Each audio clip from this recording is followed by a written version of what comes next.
ಅಂದ್ರೆ ಅಲ್ಲಿ ನೀವು ಹೇಳಿದಾಗೆ ಒಂದು ಕಮಿಟ್ಮೆಂಟ್ ಇದೆ, ಈ ಸಿನಿಮಾ ಮುಗಿಸ್ಲೇಬೇಕು ಅನ್ನುವಂಥದ್ದು. ಆಲ್ಮೋಸ್ಟ್ ಕೆಲವು ಸಂದರ್ಭಗಳಲ್ಲಿ 24 ಅವರ್ಸ್ ಶೂಟ್ ಮಾಡಿದ್ದಾರೆ. ಆ್ಯಂಡ್ ಆ ಬ್ಯಾಕ್ ಪೇನ್ ಇಟ್ಕೊಂಡು ಮಾಡಿದ್ದಾರೆ, ಮಾತ್ರೆಗಳು ತಗೊಂಡು, ಇಂಜೆಕ್ಷನ್ಸ್ ತಗೊಂಡು.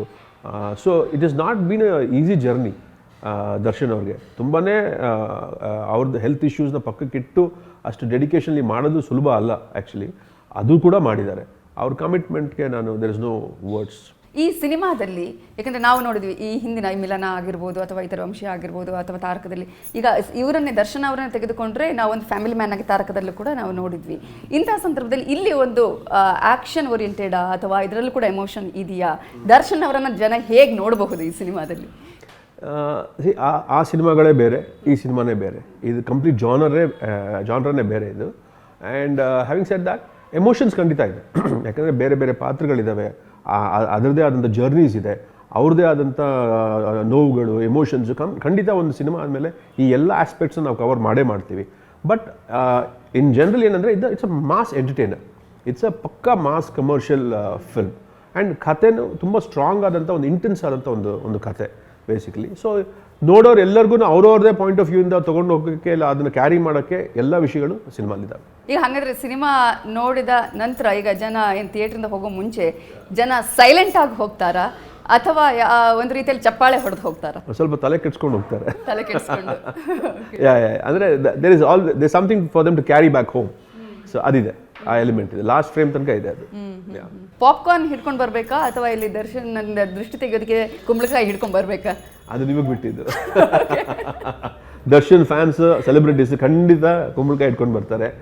ಪಾಪ್ಕಾರ್ನ್ ಇಟ್ಕೊಂಡು ಬಂದವರು ಕೂಡ ಲಾಸ್ಟಲ್ಲಿ ಒಂದ್ಸಲಿ ದೃಷ್ಟಿ ತೆಗೆದುಬಿಡೋಣ, ಯಾಕಂದರೆ ಅಷ್ಟು ಚೆನ್ನಾಗಿ ಕಾಣಿಸ್ತಾರೆ, ಅಷ್ಟು ಚೆನ್ನಾಗಿ ಆ್ಯಕ್ಟ್ ಮಾಡಿದ್ದಾರೆ ಅಂತ ದೃಷ್ಟಿ ತೆಗೆದು ಹೋಗ್ಬೋದು. ಎರಡೂ ಇದೆ. ದರ್ಶನ್ ಅವರು ಬೇರೆ ಎಲ್ಲ ಸಿನಿಮಾಗಳನ್ನು ನೋಡಿದಾಗ ಈ ಸಿನಿಮಾದಲ್ಲಿ ಇಂತಹ ಒಂದು ಕಥೆನ ದರ್ಶನ್ಗೆ ಮಾಡಬೇಕು ಅಂತ 2018 ನಿಮಗೆ ಯಾಕೆ ಅನಿಸ್ತು? ಇದು it's inspired from something I'd seen. Actually ನಾನೇನೋ ನೋಡಿದ್ದು ಒಂದು ವಿಷಯ ತುಂಬ ಅದು ನನ್ನ ತಲೆಯಲ್ಲಿತ್ತು, ಕಾಡ್ತಾ ಇತ್ತು. ಸೊ ಅದನ್ನಿಟ್ಟು ಸ್ಟಾರ್ಟ್ ಮಾಡಿದ ಜರ್ನಿ ಇದು. ಸೊ 2017 ತಾರಕೆಲ್ಲ ಮುಗಿದ್ಮೇಲೆ ಹೀಗೆ ನಾನು ದರ್ಶನ್ ಒಂದ್ಸಲಿ ಮಾತಾಡಬೇಕಾದ್ರೆ, ತಿರ್ಗಾ ತುಂಬ ಟೈಮ್ ತೊಗೊಳೋದು ಬೇಡ, ನೀನು ಇನ್ನೊಂದು ಸಿನಿಮಾ ಬೇಗ ಮಾಡೋಣ ಅಂತ ಮಾತುಕತೆ ಬಂದಾಗ, ಏನಾದರೂ ಒಂದು ಥಾಟ್ ನಿನ್ನ ತಲೆಯಲ್ಲಿ ಇರಬೇಕಲ್ಲ ಅಂತ ಅವ್ರು ಕೇಳ್ತಾ ಇದ್ದಾಗ ನಾನೆಲ್ಲ ಇಲ್ಲ, ಇದೊಂದು ಇದೆ, ಇದ್ರ ಮೇಲೆ ವರ್ಕ್ ಮಾಡಬೇಕು ಅಂತ ನಂಗೆ ತುಂಬ ಆಸೆ. ಅದು ಮೊದಲಿಂದಲೂ ಇತ್ತು ನಿಮ್ಮಲ್ಲಿ? ಒಂದು ಥಾಟ್ ಇತ್ತು. ಸೊ ಅದನ್ನು ನಾನು ಅವ್ರಿಗೆ ಹೇಳಿದಾಗ, it's a pure negative shade character ಅಲ್ಲ, ಅದನ್ನು ನಾವು ಗ್ಲೋರಿಫೈ ಮಾಡ್ತಾ ಇದ್ದೀವಲ್ಲ ಹೇಗೆ ಅಂತ. ಇಲ್ಲ, ಇದನ್ನ ಮಾಡೋಣ, ನನಗೆ ತುಂಬ ಇಷ್ಟ ಆಯಿತು, ನನಗೆ ತುಂಬ ಚಾಲೆಂಜಿಂಗ್ ಆಗಿದೆ ಈ ಕ್ಯಾರೆಕ್ಟರ್, ಆ್ಯಕ್ಚುಲಿ ಶೇಡ್ಸ್ ಚೆನ್ನಾಗಿದೆ ಆ್ಯಂಡ್ ನಂಗೆ ತುಂಬ ಇಷ್ಟ ಆಗುತ್ತೆ ಇದನ್ನ ಮಾಡೋಣ ಅಂತ ಹೇಳಿ ಅವರು ಶುರು ಮಾಡಿದ್ದು. ಸೊ ಅಲ್ಲಿಂದ ಅದ್ರ ಜರ್ನಿ ಶುರು ಆಯಿತು. ಒಂದಷ್ಟು ಡ್ರಾಫ್ಟ್ಸು, ಕಥೆಗಳಾಯಿತು, ಎಲ್ಲ ಆಯಿತು.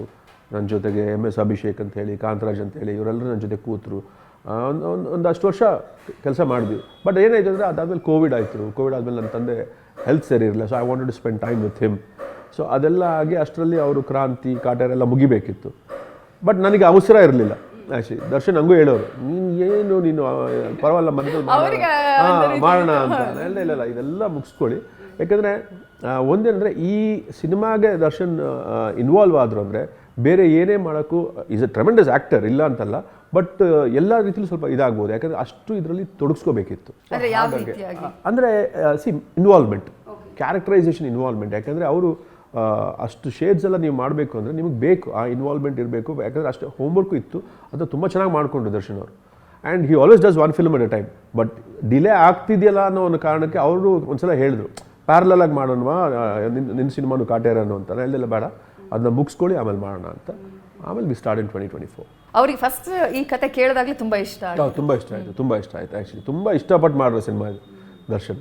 ತುಂಬ ಎಂಜಾಯ್ ಮಾಡಿಕೊಂಡು ಆ್ಯಕ್ಚುಲಿ. ನನಗೆ ಇದು it is a beautiful learning experience.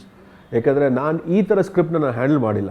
It's one of the biggest challenges for me. And ನಂಗೆ ತುಂಬ ಖುಷಿ, ಏನೋ ಹೊಸದೇನೋ ಟ್ರೈ ಮಾಡ್ತಾ ಇದೀವಲ್ಲ, ಏನೋ ಹೊಸ ಥರ ಒಂದು ಕತೆ ಹೇಳ್ತಾ ಇದ್ದೀನಲ್ಲ ಅಂತ. ಸುಮಾರು ಜನಕ್ಕೆ 100% ಗ್ಯಾರಂಟಿ, 100% ಅನಿಸುತ್ತೆ ಇದು ಪ್ರಕಾಶ್ ಅವ್ರು ಅಲ್ಲ ಅನ್ನೋ ಒಂದು ಫೀಲಿಂಗ್ ಬರ್ಬೋದು. But that's okay. ನನಗೆ ಬೇರೆ ಏನೋ ಟ್ರೈ ಮಾಡಬೇಕು ಅಂತ ಒಂದು ಆಸೆ ಇತ್ತು, ಅದನ್ನ ದಿ ಡೆವಲಲ್ಲಿ ಟ್ರೈ ಮಾಡಿದೆ. ನೀವೇನಾದರೂ ಹೋಮ್ ವರ್ಕ್ ಮಾಡ್ಕೊಂಡ್ರಾ ಇದರಲ್ಲಿ? ತುಂಬ ಸ್ಕ್ರಿಪ್ಟೇ ಹೋಮ್ ವರ್ಕ್. ಆಮೇಲೆ ನಾವು ಒಂದು ಪ್ರಾಬ್ಲಿ 80 days ಒಳಗಡೆ ನಾವು ಸಿನಿಮಾನ ಮುಗಿಸಿದ್ದೀವಿ. And such a big scale cinema, home work complete. ಒಂದು ಪ್ಲ್ಯಾನಿಂಗ್ ಇಲ್ಲ ಅಂದರೆ ಅಷ್ಟು ನೀಟಾಗಿ ನಾವು ಆ ಟೈಮಲ್ಲೂ ಮುಗಿಸೋಕ್ಕಾಗಲ್ಲ. ಸೊ ಅದು ಖಂಡಿತ ಇತ್ತು. ಯಾಕಂದ್ರೆ ನಾವು ಪೋಸ್ಟರ್ಗಳನ್ನು ನೋಡಿದಾಗಲೂ ಕೂಡ ಒಂದು ರೀತಿಯಾದಂಥ ತುಂಬ ರಿಚ್ ಆಗಿದೆ. ಈ ರೀತಿಯಾಗಿ ಅಂದರೆ ಒಂದು ರೀತಿಯ ಬೇರೆಯದೇ ಆದಂತಹ ದರ್ಶನ ನಾವಿಲ್ಲಿ ನೋಡ್ತಿದ್ದೀವಿ ಅಂತ ಹೇಳಿ, ಇದರ ಕಾನ್ಸೆಪ್ಟ್ ಬಗ್ಗೆ ಹೇಳೋದಾದ್ರೆ ಕ್ಯಾರೆಕ್ಟರ್ ಡಿಮಾಂಡ್ಸ್ ಆ್ಯಕ್ಚುಲಿ ಆ ಸ್ಕ್ರಿಪ್ಟಲ್ಲಿ ಆ ಕ್ಯಾರೆಕ್ಟರ್ ಇರೋದೇ ಆ ಥರ, ಅದ್ರ ಬಿಹೇವ್ ಮಾಡೋ ರೀತಿ ಆಗಲಿ, ಅದರ ಕಾಸ್ಟ್ಯೂಮ್ಸ್ ಆಗಲಿ, ಅದರ ಆಕ್ಸೆಸರೀಸ್ ಆಗಲಿ, ಆ ಕ್ಯಾರೆಕ್ಟರ್ದು ಅದು ಇರೋದೇ ಹಾಗೆ. ಸೊ ಆ ಡೀಟೇಲಿಂಗ್ನ ನಾವು ಪ್ರತಿಯೊಂದು ಹಂತದಲ್ಲೂ ನಾವು ಮಾಡ್ಕೊಂಡು ಬಂದ್ವಿ. ಅದನ್ನು ಅಂದರೆ ಫಿಸಿಕ್ ಈ ಥರನೇ ಇರಬೇಕು. ಆ್ಯಂಡ್ ದರ್ಶನ್ ಇನ್ಪುಟ್ಸ್ ತುಂಬ ಇತ್ತು ಆ್ಯಕ್ಚುಲಿ. ಆಮೇಲೆ ತುಂಬ ಡಿಸ್ಕಷನ್ಸ್ ಇತ್ತು ಈ ಕ್ಯಾರೆಕ್ಟರ್ ಮ್ಯಾನರಿಸಮ್ಸ್, ಅಂದರೆ ಅದರ ಒಂದು ವಾಕಿಂಗ್ ಸ್ಟೈಲಿಂದ ಹಿಡಿದು ಏನು ಮಾಡಬೇಕು ಏನು ಮಾಡಬಾರ್ದು ಅಂತ ಡಿಸೈಡ್ ಮಾಡಿನೇ ಮಾಡಿರೋದು. ಇದರಲ್ಲಿ ನಾವು ಬೇರೆ ದರ್ಶನನೇ ನೋಡ್ಬೋದಾ? ಖಂಡಿತವಾಗ್ಲೂ ನೋಡ್ಬೋದು. ಯಾವ ಶೇಡ್ಸ್ ಜನರಿಗೆ ಇಷ್ಟ ಆಗಬಹುದು ಅದು ಅವ್ರಿಗೆ ಬಿಟ್ಟಿದ್ದು. ಅಂದರೆ ಅದು I mean in totality cinema ತುಂಬ ಚೆನ್ನಾಗಿದೆ. ನನಗೆ ಪರ್ಸ್ನಲಿ ತುಂಬ ಇಷ್ಟ. ಆ್ಯಂಡ್ ಈಗ ಮ್ಯೂಸಿಕ್ ಬಿದ್ದ ಮೇಲಂತೂ ಇನ್ನೂ ಅದ್ಭುತವಾಗಿ ಕಾಣಿಸ್ತಾ ಇದೆ ನನಗೆ. ಸೊ ಐ ಮೀನ್ ಅವರು ಖಂಡಿತ ಅಂದರೆ ಅವ್ರು ಸ್ವಲ್ಪ ಕನ್ಫ್ಯೂಸ್ ಆಗ್ತಾರೆ, ಯಾವುದು ಇದು ಹೆಂಗೆ ಎಲ್ಲಿ ಯಾವ್ದು ಇಷ್ಟಪಡೋದು ನಾವು ಅನ್ನೋದು ಅವ್ನ ಕನ್ಫ್ಯೂಷನ್ ಖಂಡಿತ ಕ್ರಿಯೇಟ್ ಮಾಡುತ್ತೆ. But in totality it's a nice film. ಯಾಕಂದರೆ ಕೆಲವು ನಾವು ಸಿನಿಮಾಗಳನ್ನು ನೋಡಿದಾಗ ತುಂಬ ಮನಸ್ಸಲ್ಲಿ ಕಾಡುತ್ತೆ, ಅದೊಂದು ಸೀನ್ ಆಗಿರ್ಬೋದು ಅಥವಾ ಡೈಲಾಗ್ಗಳಾಗಿರ್ಬೋದು ಅಥವಾ ಅವ್ರು ಇರುವಂತಹ ರೀತಿ ಆಗಿರ್ಬೋದು. ಇದರಲ್ಲಿ ನಾವು ಜನರಲಿ ಯಾವುದು ನಿಮಗೆ ಕಾಡಬಹುದು ಅಂತ ಅನಿಸುತ್ತೆ?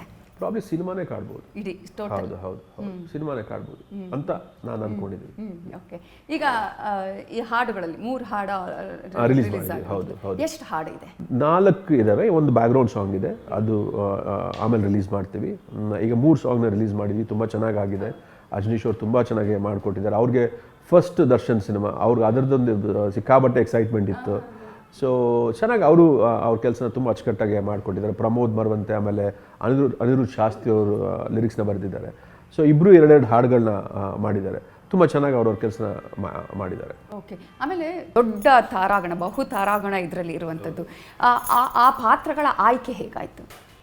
ಅಗೇನ್ ಈ ಸ್ಕ್ರಿಪ್ಟ್ ಅಂತ ಕೂತಾಗ ಟೀಮೆಲ್ಲ ಕೂತ್ಕೊಂಡು ನಾವು ಕೂತ್ಕೊಂಡು ಇದನ್ನು ಯಾರು ಮಾಡಿದ್ರೆ ಚೆನ್ನಾಗಿರುತ್ತೆ, ಇದು ಹೇಗೆ ಅಂದರೆ ಅಲ್ಲೊಂದು 2 ಆಪ್ಷನ್ಸ್ ಇಟ್ಕೊಳ್ಳೋದು ಮಾಡೋದು. ಕೆಲವೊಂದು ಪಾತ್ರಗಳಿಗೆ ಅಂತ ಬಂದಾಗ ನಮ್ಗೆ ಆಪ್ಷನ್ಸೇ ಇರಲ್ಲ. ಈಗ ಫಾರ್ ಎಕ್ಸಾಂಪಲ್ ದರ್ಶನೇ ಆ್ಯಕ್ಚುಲಿ ದ ಡೆವಿಲ್ ಕ್ಯಾರೆಕ್ಟರ್ನ ಅವರೇ ಮಾಡಬೇಕು, ಅದು ಫಿಕ್ಸ್ ಆಗೋಗಿತ್ತು. ಸೊ ಈಗ ಓಕೆ ಮಂಜ್ರೇಕರ್ ಅವ್ರ ಕ್ಯಾರೆಕ್ಟರು, ಆಮೇಲೆ ಅಚ್ಯುತ್ ಅವ್ರ ಕ್ಯಾರೆಕ್ಟರು. ಸೊ ಅಲ್ಲೂ ಅಷ್ಟೇ ನಮ್ಗೆ ಚಾಯ್ಸ್ ಇರಲಿಲ್ಲ, ಇವರೇ ತುಂಬ ಚೆನ್ನಾಗಿರ್ತಾರೆ. ಇನ್ಫ್ಯಾಕ್ಟ್ ಅಚ್ಯುತ್ ಅವರು ಓಕೆ ಕಾಟೇರಲ್ಲೂ ಇದ್ದರು, ಇಲ್ಲೂ ಹೇಗೆ ಅಂತ ಬಂದಾಗ ಇಲ್ಲ ಆ ಶೇಡೇ ಬೇರೆ, ಈ ಶೇಡೇ ಬೇರೆ. ಮಾತಾಡಿದ್ದೆ ಅವಾಗಲೇ ಅವ್ರ ಹತ್ರ ನಾನು ಮಾತಾಡಿದ್ದೆ. ಆ್ಯಕ್ಚುಲಿ ಅವ್ರು ಅವಾಗಲೇ ಹೇಳಿದ್ದೆ, ಒಂದ್ಸಲಿ ಮೀಟ್ ಮಾಡಿದಾಗ, ನಿಮ್ಮ ಹತ್ರ ಮಾತಾಡಬೇಕು, ನಾನು ಒಂದು ಸಿನಿಮಾ ಮಾಡಬೇಕು, ಅದರಲ್ಲಿ ಒಂದು ಕ್ಯಾರೆಕ್ಟರ್ ಇದೆ ಅಂತ. So is a fantastic actor, phenomenal actor ಅವರು.